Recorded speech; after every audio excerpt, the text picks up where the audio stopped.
Mail Amir, actually this was due on the 13th of this month. Unfortunately, it is done only today owing to these COVID problems. Today we are going to deal with outsmarting by consultant or the employee in construction projects. First one, delay in payment. Delay in payment is considered to be the biggest problem for the contractor as it creates a chain reaction and the contractor is often unable to meet the payment requirements for both staff and material suppliers. The condition of contract usually specifies the payment to contractor within certain number of days upon certification by the engineer. The conditions of contracts also stipulates that action that the contractor can take, such as slow down or stop work in the event of non-payment. This action cannot commence on day one of the expiry of the period specified in, but after further a grace period and another notice period for such action as to take place. That means the contractor cannot slow down or stop work, but has to wait further period, both the grace period and the other period for notice period. Some employers do not pay on due date, but do so during the grace period, making the initial payment date meaningless. This is purely contractual as it is the contractor's risk, but I do not know how the courts will deal with it if the situation is prevailing as a rule rather than an exception in the contract. However, this is immoral on the part of the employer. Selective removal of high-priced items has variations. Some employers remove high-priced items of work from the scope as the engineer has the contractual provision to do so. This will reduce the contractor's anticipated profit. These changes usually fall within the allowable limit of additions and omissions, and the contractor is unable to claim any loss of profit. Large volumes of additional works given as variation for items of work which are priced low intended. Some employers give a lot of additional works on items which are priced low for the removal of high priced items of work. This affects the contractor. Unrealistic additional work given during the contract period without any extension of time. Lot of additional works are given without any extension of time. It is sometimes impossible to complete such additional works during contract period, making the contractor to accelerate some portion of the works. The employer refuses to extend time with associated costs or acceleration costs. In certain contracts, there is a provision for the client to recover additional overheads from the contractor if the final contract price is in excess of certain percentage of the original tender price. Sometimes the engineers apply this across the board without any consideration for additional work that were employed owing to the additional work. Unrealistic use of certain clauses or conditions of contract or other provisions.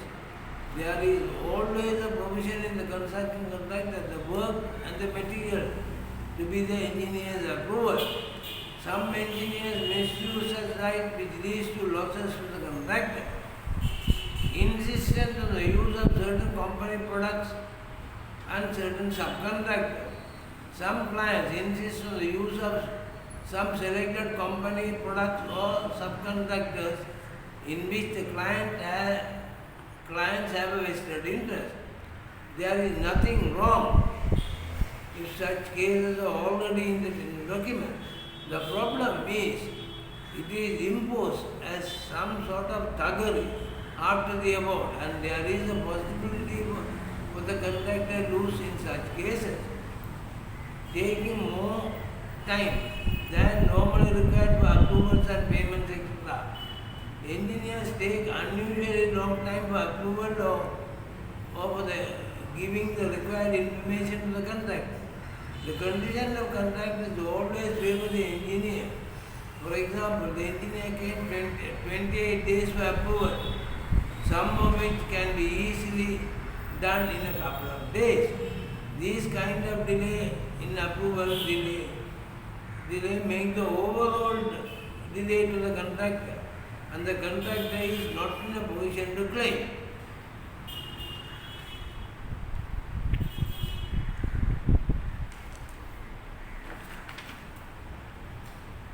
Interpreting the conditions of contract to the advantage of the employer, such as interpretation of the circumstances that can be foreseen by an experienced contractor.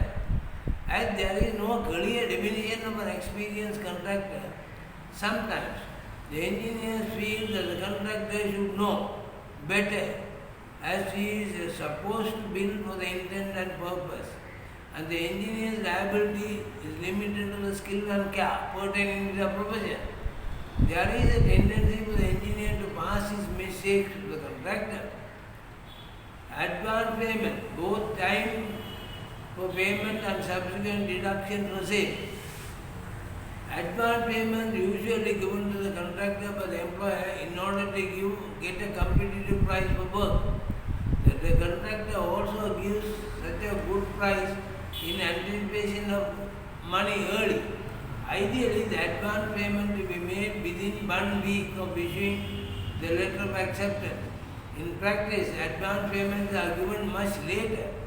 This affects the contractor financially, as he has to find financial resources upfront, for which not the intention at the time of tender.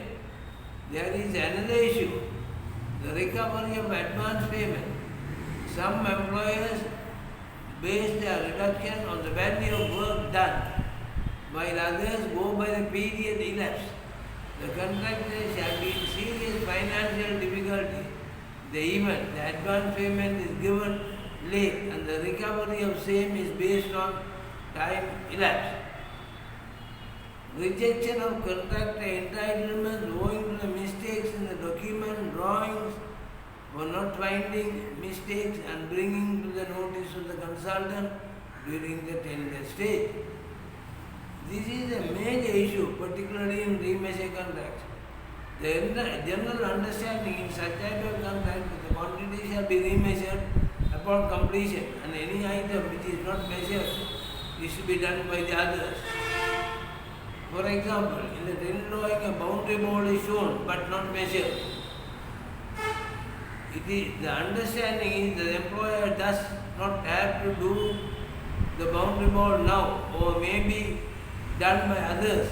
Some employers in remeasure contracts for which the contract documents are prepared by the employer or his agents on his behalf insist the contractor do the work. In the case of the boundary board without any additional payment, as the contractor has not notified this discrepancy during the tender period, it is not fair, as this is not a lump sum contract where the drawings take precedence and the tender drawings were not prepared by the contractor. So he is not responsible for the mistakes or ambiguities in the tender document, which is prepared by others. Delay in issuing taking over certificate and defects liability certificates.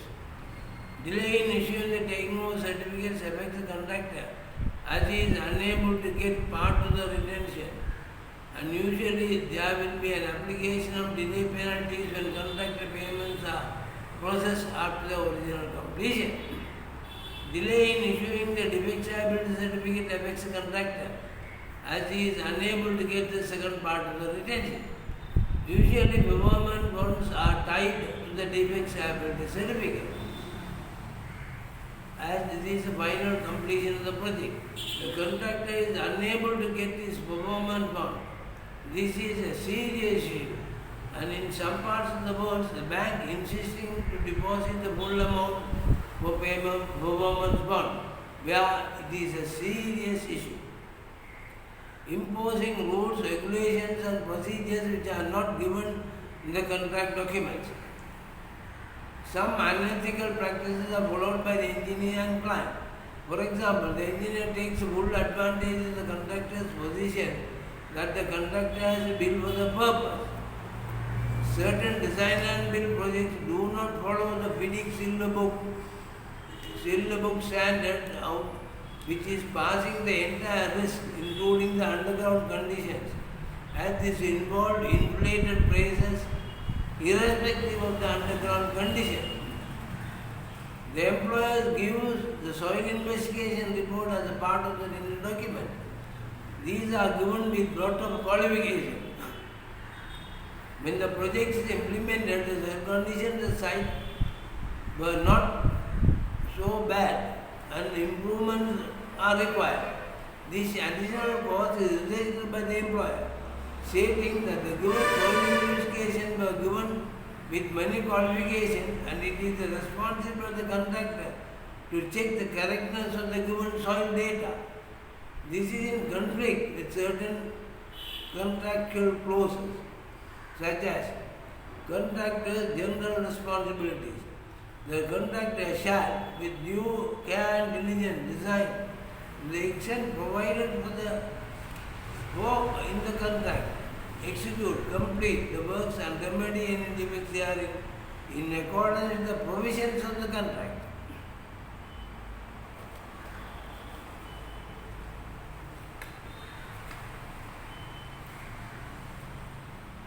Close inspection of site. The contractor shall be deemed to have inspected and examined the site and its surroundings, the information available in the connection with, and to have satisfied himself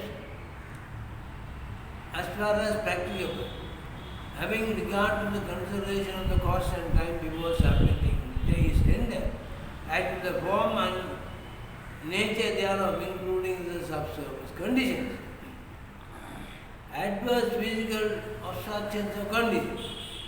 If, however, during execution of the works, the contractor encounters physical obstruction or physical condition other than the climatic conditions of site, which obstructions or conditions were in his opinion not foreseeable by an experienced contractor, the contractor shall forthwith give a notice thereof to the engineer with a copy to the employer.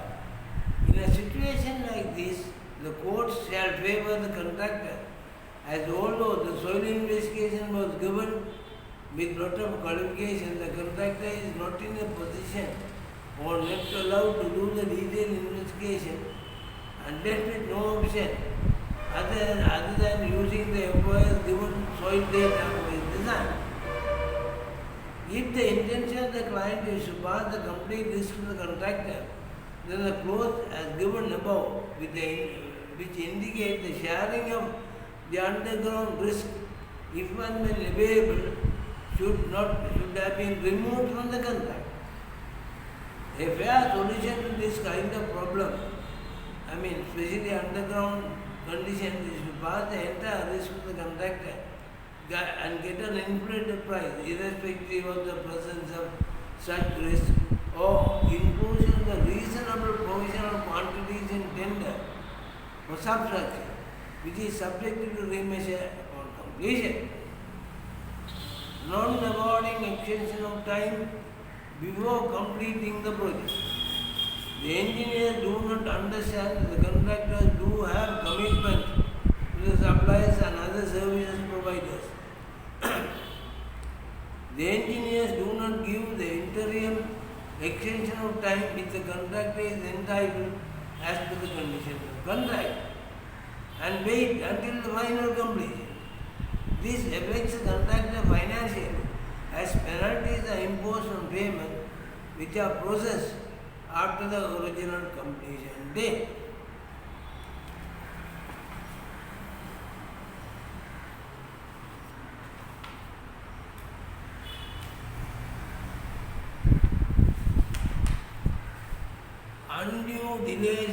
finalizing the final accounts of the project. Finalization of rates, particularly buried works or variation, take a very long time. The contractor generally paid on account payments which are at best only a fraction. This affects the contractor cash flows, as these were already done and the contractor has to make payment to the suppliers. Sometimes circumstances which force the contractor to accept but is given by the employer. Sometimes the contractors are in such a bad financial situation, they are prepared to accept whatever given by the employer. This may be the result of delay in the employer's approvals of the contractor's entitlements are so late that there are a lot of financial pressure inserted by his suppliers. Inappropriate design which leads to abortive work for which the payment is not given. Sometimes there is a possibility for correction of engineer's design faults. These often results in work done by the contractors as per original design, subsequent removal and redone as per the correct requirement. It is very difficult to get approval for abortive works resulting from the engineer's mistakes. The engineer goes back to the theory or the cover that the contractor has to build for the intent and purpose, etc. Forcing the contractor to do as-built drawings. The preparation of as-built drawings are under the scope of the engineer, as there should be some kind of check and balance. In practice, all the as-built drawings are prepared by the contractor and the consultant get paid for this work. Employer acts as an engineer. In certain government departments, other big corporations, the director or the head of the department also has acts as an engineer. This is not correct, as in most, if not all conditions of contract, the engineer should be impartial and to be fair. It is impossible to be impartial or fair when there is a vested interest for the concerned party. Unethical practice, requesting overtime for some work. Consultant staff force the contractor to pay overtime by arranging certain works after normal working hours. As these overtime payments are deducted from the contractor payment, the client also not much worried. This is an unethical practice by the employer's staff and it affects the contractor. Use of unrealistic amounts for contractor delays. It is an accepted practice to deduct some amounts per day for the delay solely on the part of the contractor. As the client is not getting the product, as the client is getting the product late, thereby losing the return from the investment. Some clients charge unrealistic amounts. These liquidated damages to be reasonable. European courts are always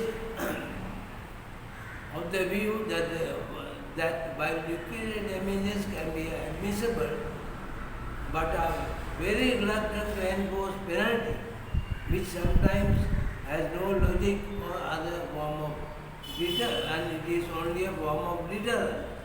Some clients do charge unrealistic amounts, and in addition sometimes charge the consultant supervision for the extended period, arguing that such supervision was required owing to the contractor's fault.